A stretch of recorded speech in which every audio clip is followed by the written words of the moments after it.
All right, and we are live. Hello, everyone. Before we kind of jump into things, just want to get a little quick gauge, make sure everybody can hear us and see us okay.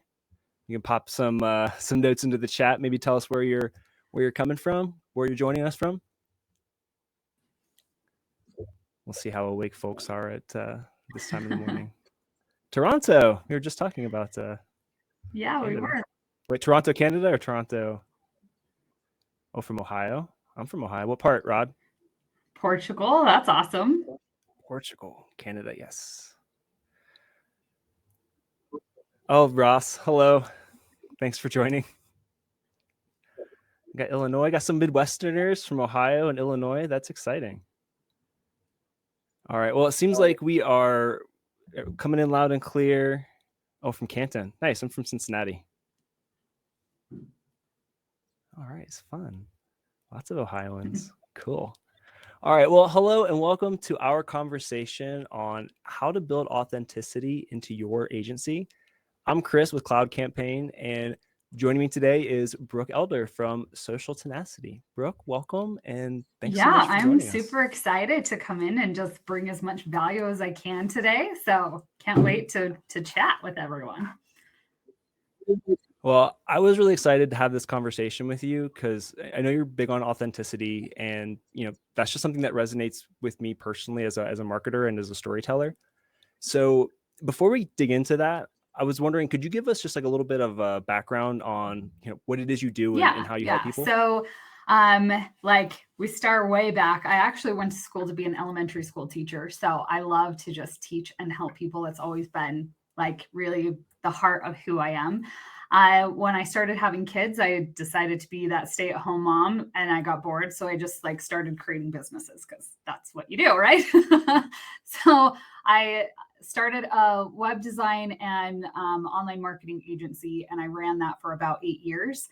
And during that time, I also got into the network marketing space. And then the last 5 years, I've been coaching network marketers how to build their business online in taking really what I learned in taking brick and mortar businesses and moving them online. I did the same thing with network marketers. So that's kind of really short version of my journey of how I got to where I am now. So you weren't busy enough with 2 kids and you had to start a bunch of businesses to keep yourself. That really is what it is. And now I have 4 kids and I also homeschool them, and they're doing school in the room next door. So hopefully they're quiet and you don't hear them. Hey, you know what? That's life. That's life. That's amazing. And that's also just fantastic that you're able to balance all of that. So thanks so much for sharing that. Before we get going, we're going to use the next 20 minutes or so to just have a nice discussion before we actually jump into the Q&A. So if you have any questions throughout, please post them into the chat, and we'll get to them right when we jump into the Q&A session, so we'll have stuff to go off of. So don't hold back on those questions, but don't feel like we're ignoring you. We're just going to save those for the end, but please do post them. All right. Brooke, you ready to dive into today's topic? All right. So authenticity, that can mean, I think, a lot of things depending on how you look at it and what your interpretation of it is. So I think the best place to start is, how would you define authenticity in terms of what you do? Well, I think that authenticity, it's definitely kind of a buzzword right now. Everyone's like, oh, you need to be authentic online and all of that. But when it really comes down to it, people are like, well, what does that really even mean? And how do I do that? So I look at being authentic is looking at yourself. What are your unique gifts, your talents, your strengths? There are things that you have been given that you are really, really good at that come naturally to you. And those are the things that you need to be putting out into the world.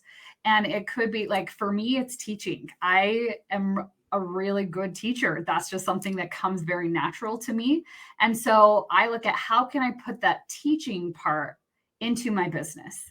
And maybe it's that you're really good at connecting with people. Maybe it's that you're really, really good at being a storyteller. So how can you then bring that piece of yourself that is your really the talent, the thing that is what I call like your superpower, bring that into your business. Because a lot of the times we feel like we have to run our business the same as like what everyone else is doing because they did it this way and they were successful at that. So this is the framework I need to put my business in, which I mean, to some extent that is true, but you need to be putting in your authentic self into your business in order to make it successful. And that's really interesting because you identified a core theme that's really important to you, Mm-hmm. teaching, right? And of course, like the linear progression, like if you like to teach, be a teacher and you could Mm-hmm. teach in the school. But of course, we know that teaching can manifest itself in so Right. many different ways. Now you're teaching people about Mm-hmm. about business. So I think that's really important to hit on is like there's a lot of different ways to fill the same cup. And by being able to identify what those core things are, then you can kind of lean into that more. Because sometimes that can be like challenge, like what am I good at? You can be that can be an overwhelming Right. question And what I sometimes. tell people when they're like, what is it that I'm good at? Because most of the time when it is your superpower, you're blinded to it and you can't see that it actually is your superpower. So, what I tell people to do is go to your close friends, go to your family, and ask them, like, one, what is something that you think I'm naturally good at? And you could also ask them, because sometimes that's hard to like think about. Like, if you were to answer it for somebody else, that may be kind of hard to answer. But you could also ask them, if you were having a problem with something, what would you think? Oh, I need to go to Brooke for, or I need to go to Chris for this because he would know how to help me.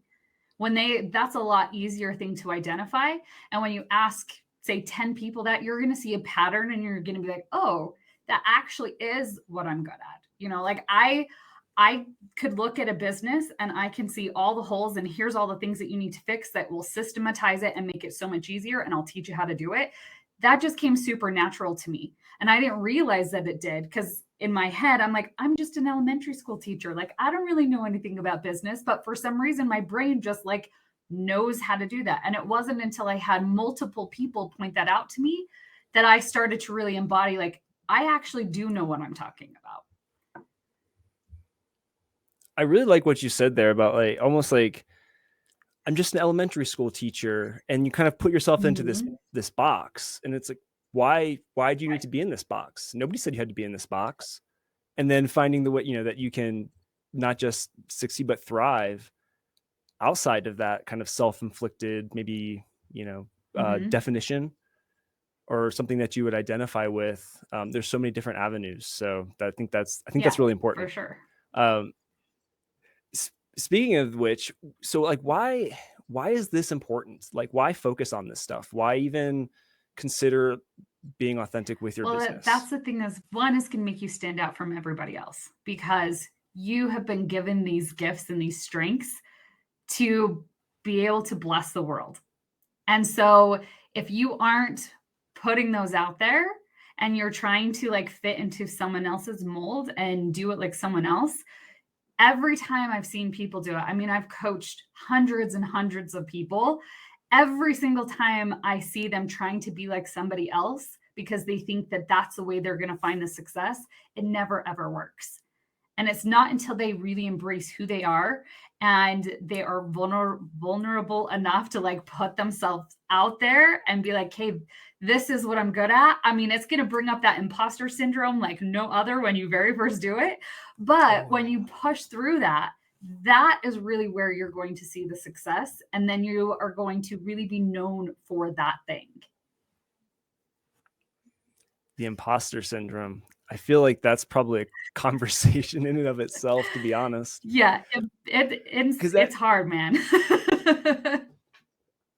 Yeah. struggle is real. Well, so let's scratch that a little bit. How can you tell if someone's not being authentic then? Like if you go in and or maybe if somebody's trying to be someone they're not, what are the challenges and struggles they're facing that you've seen like as you're working with these people? What do you Well, look for whenever it when feels you're consulting forced, them? it should like things should just come naturally. Ideas should just be flowing. We talk about like getting into flow and there's tons of um meditations and stuff out there that like help you get into flow. And when you really are in that flow, that's when you are being authentic. When things aren't working, you feel like it's forcing, that's when you know that you're not being authentic. Okay. So do you have any things that you like to do to kind of get into that mental headspace where you, um, I guess maybe allow that authentic muse to come to the forefront, if that's a way So of the putting it? biggest thing is letting go of control, which I know for entrepreneurs is a really hard thing to do. It It's a tall totally ask. is. But the more that you can just let go and just let things be, there's an app that's called Insight Timer that has tons of meditations that I absolutely love. So when I'm feeling Mm. like I'm trying to force things and things aren't in flow and I'm not getting like the message out there. I'm not getting the traction that I want. There's a meditation. If you just search flow, there's one, it's like around 30 minutes. It's the only one that's around 30 minutes. I can't remember the exact name of it, but that meditation is super, super good to just like kind of hit that reset button on your mind and then just let it be. I mean, I'm someone also that like I love my to-do list. I love creating tasks. I also overcommit myself to a lot of things. And so I feel like I have to do all of these things and get everything done on my task list, and to just let go and be like, whatever I get done today is perfect for me. Whatever happens today is perfect for me. And you just let that go. And I can't tell you how many times I say, this is just perfect for me. That helps you to stay in the mental state to get the inspiration that you need to stay authentic and to really show up the way that you need to show up for all of your clients. Yeah, I think being gentle Yeah. with yourself and empathetic with yourself. I mean, there's the whole conversation about Mm-hmm. self-care, especially when running a business. I think that can fall to the wayside. So that'll be a different discussion for a different day. Maybe we can come back and talk about that a little bit. There's something that I did want to kind of like dig into a little bit more about like kind of forcing versus being in this flow state. And I don't want to maybe like put out the notion that if you aren't in flow state, you're forcing it and then therefore Right. you're not being authentic. I No. don't think that's what you're saying, right? But that being your authentic self, once you kind of learn to tune into that, those ideas should be able to come forth maybe a little Yes. more freely. Because I think there's a distinction of like sometimes Mhm. ideas are hard and you really have to brainstorm and you have to ideate on things. And that can just, for some, that can just be a hard process. But that doesn't necessarily mean that you're being in any way inauthentic by, having maybe like an idea block or Right, anything like right. that. Well, and I'll give you a perfect example. So right now I'm working on a new offer, and it's a really awesome platform for coaches that will host anything that you need for your business. So it does your courses, it does your community help desk, your CRM, it does all your emails, it does your contracts, and everything's in one place and it's all automated. Because I'm all about automation and creating systems around it so that way you can live the lifestyle that you want. So it's a really awesome offer. And I feel like it's like 90% there.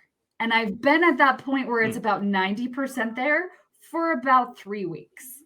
And so that talking about getting into flow, like what I do is I set aside 30 minutes every day to just think, which for I am very much a doer. I get things done. So to set aside time to just think and be still, it's really hard for me. But as I do that and I just start thinking through it and I'll like draw or I'll like I map out funnels and I'll do all of these things, but little by little I start getting ideas and little pieces of the puzzle. So it's still not 100% there, but I know that it's almost there. And every day, if I'm just making a little bit more traction and giving myself time to just think to get the inspiration and the downloads and whatever I need in order to make it happen, it I know eventually will happen. And again, it's going to happen in the timing that's perfect for you. Love it. Circling back to that. So when you're working with folks, what steps do you take, or what do you advise them to do to start taking steps in a more authentic direction? So the first thing I do is I have them write out like what their story is, because your brand has a story. It doesn't matter if you are a personal brand or if you have a digital agency. I'm working with a network marketing company right now, and we're coming up with their authentic brand and their brand story. So it really is like, what is it that you are all about? And then coming up with like, what are the values that you want your company to really stand for? So like for me, it's authenticity is number one, generosity is number two, and integrity is number three. So I come up with like, what are those three things? And then now you have this lens that everything you do in your business needs to go through the lens of your values and your story. So anything that you're putting out there, is it like holding up these values and your brand story that you've identified? So when you do that, then everything that you do, all the messaging that you do, everything that is like outward facing is authentic because it passes through those lenses. Yeah. And I mean, we're social creatures.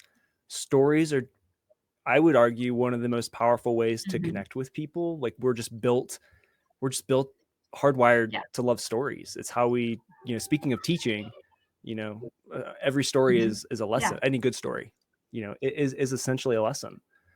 And I I share a similar way. I like looking through lenses, especially through Mm-hmm. branding and marketing, and being able to establish that framework and that lens that you can view through. You can sort of use that as a filter, like you said, in order to parse out what is being authentic. At that point, then it's like Right. your compass, Yeah. right?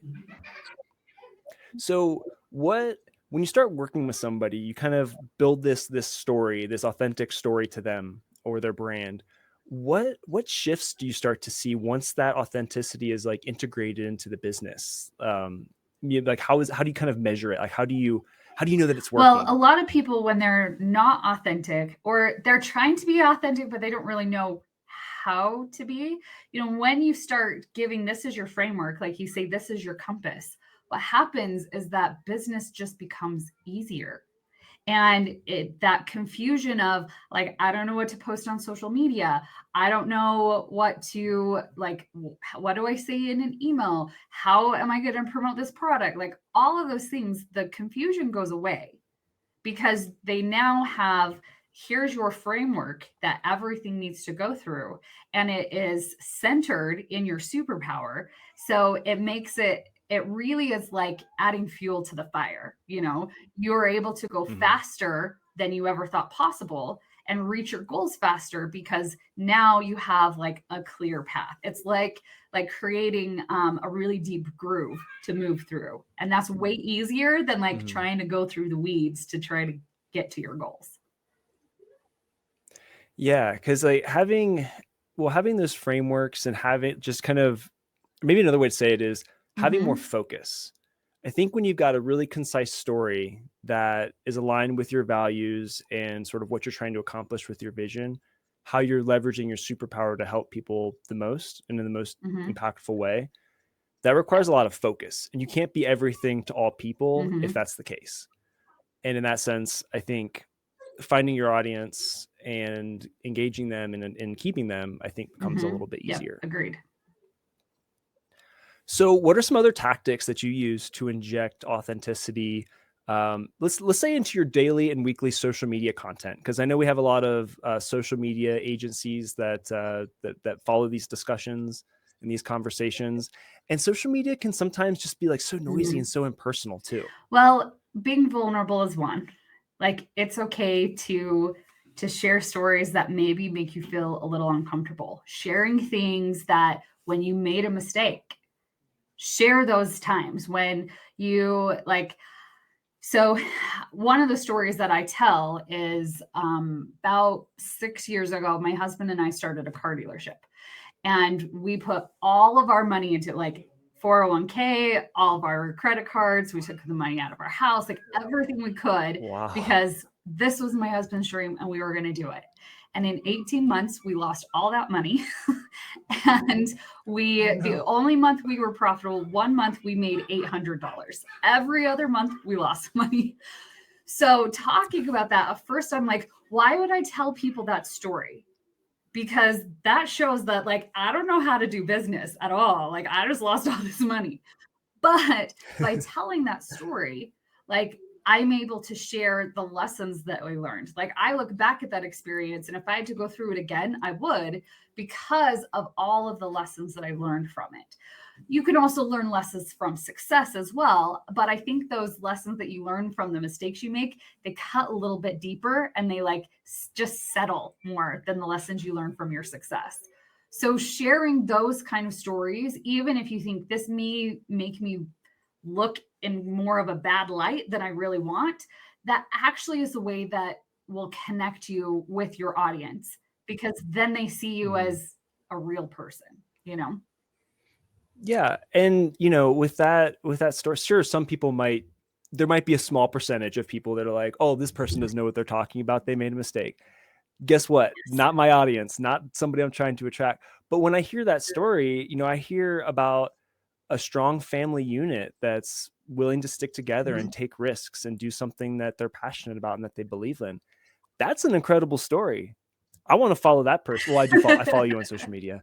So, there it is. But, I think that being vulnerable is such a hard Mhm. thing to do. It really is. And we have mistakes that we're not proud of, or things that we wish that could just be forgotten. Why would we want to put that on the internet for the world to see Mhm. and judge us? But if you can turn those into a compelling story that is authentic to you, I think that's one of the most disarming ways to make a real, genuine, empathetic connection.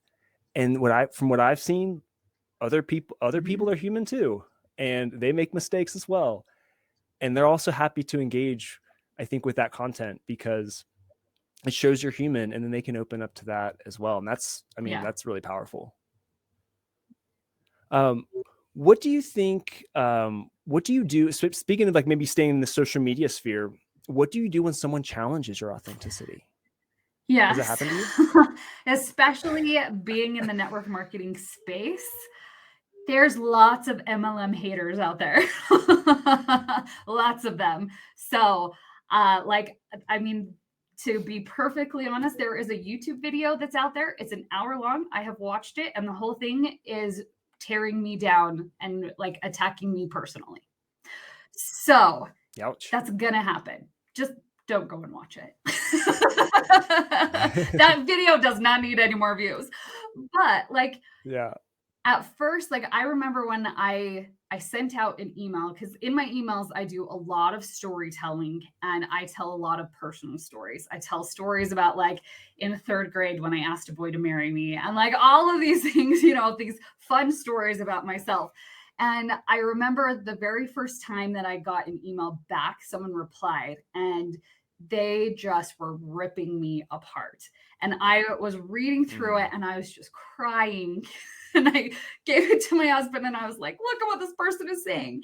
And he looked at it, he looked how long it was, and he read the very first line, and he said, this person is crazy. You don't need to listen to them. And he hit the delete button for me. And that was such a Mm. powerful moment, that there's going to be haters out there. And the more you put yourself out there, the more vulnerable you are, the more authentic you are. One, it's going to raise your quote unquote like status, and people are going to be more and more attracted to you, but there's going to be the haters out there too. And so Mm. just knowing that those two things go hand in hand, when I saw that video, I was like, wow, I didn't think that I was that cool, that someone would actually take an hour out of their day. A long Like, time. That's not like a right. tweet. That's not a Facebook post. That's And like, she had to do research about me before so she could then do the video. Like, that's a lot of time commitment. And I'm like, wow, like, I didn't know I was that cool. So it really is just changing your perspective about that. That, like, don't let those things get you down, because there's going to be people that are out there. And really, like, I just feel bad for her that that's how she's spending her life, because it's not just me that she bashes. Like, she finds random MLM people to just bash. And I'm like, mm. that's how you're spending your life. That's really sad that, like, you think that that's the way that is going to bring happiness in your life. Yeah, because there also could be a very different way to frame Yeah. that conversation. I mean, the internet's such a Mhm. toxic place. It's that very literal double-edged sword. For all the good that it does, it can bring in some toxicity as well. But I think the important lesson that I learned that I'm taking away from you there is, ignore the crazies, ignore, the haters. But if there's truths, you can listen, but otherwise, like, maintain and be true to your authentic and confident self. Right. I did on that YouTube video, I did comment and I said, that's interesting. I think I said something like, your perspective is very interesting. If you'd like to hop on a live YouTube, I would love for you to actually see who I really am. She never commented back, but that was my little, sometimes you just gotta, Yeah. Well, you can stand your ground too. I mean, don't feed the trolls. That's rule number one. But I think it's also important to stand up, and also, like, we're human people behind marketing campaigns, and behind, even if you don't like the campaigns, just remember, like, we're all in this together. We're all humans in this great big wide world. So a little empathy never hurts anybody. Speaking of empathy and maybe lack thereof from our robot overlords, in a world of dominated by AI and automation, how do you balance authenticity with automating your business and your sales funnels? Because I know that's something also that's really important to you. Because I am all about automation. And it's because that's the way that you're going to be able to get your life back. Because you can build this whole business, but if it takes you running it the whole time, like, you're going to be working 80 hours a week and not being able to enjoy what you've created. So that's one thing I love about Cloud Campaign, is it automates everything you do when it comes to social media, So, but when it comes to like other sorts of automation, so one of the things that I do in my program is we actually have automated messages that coach our clients as they go through. They don't really realize that it's automated because all the messages are messages that I've created. It's just automating when it comes to them, So thinking through automation messages, like when we first started doing this, we had like bots, and we called them bots, and they were coaching our clients, and they did not like that. They did not like that they were getting coached by a bot. To me, I'm like, this is awesome. Tell me what to do, robot. So, but once we we softened the way that things were presented to them, and we made it more like sound like my voice, and that it was more just wanting to know more about them as a person, that helped a lot more when it came to accepting that it is an automation that gets sent to them, Yeah. Awesome. Well, we are kind of nearing the end of our time. It just flew by. This was a lot of fun. Before we kick it over to Q&A, what other resources would you recommend for helping develop or learning more about developing brand authenticity? So there's lots of great podcasts out there. I have a podcast called the Authentic Influencer Podcast, and this is a topic that we've talked about a lot. How to be authentic on social media, how to create your brand, how to do better storytelling, really just how to show up authentically in your business. So that's a really good resource. There's tons of great podcasts out there, YouTube channels, all of that. So. Nice. And I'm sorry, where can they find you directly as well? You can find me on my website. It's socialtenacity.com. And then there's the Authentic Influencer Podcast. So those are the two best ways. And I'm on Facebook as well. Those are two. Right on. Yes. All right. I do want to open it up to a little bit of Q&A before we wrap for today. So do you have any burning questions, listeners? Please post them into chat. We'll give you a few minutes to formulate your questions. And otherwise, we'll wrap. Well, you did a good job when there's no questions. I guess so, yeah. Well, if we do, we'll follow up. Otherwise, that's it for today's discussion. Brooke, again, thank you so much for joining us. This was an absolute blast. And also, if you're interested in learning more about Cloud Campaign, the social media management software built for agencies, head over to cloudcampaign.io and hop onto a free trial. Don't forget to join us next month for another conversation about building your agency. Thanks so much for tuning in, everyone, and we will catch you next time. You're welcome. Brooke, thanks again. Bye. Bye.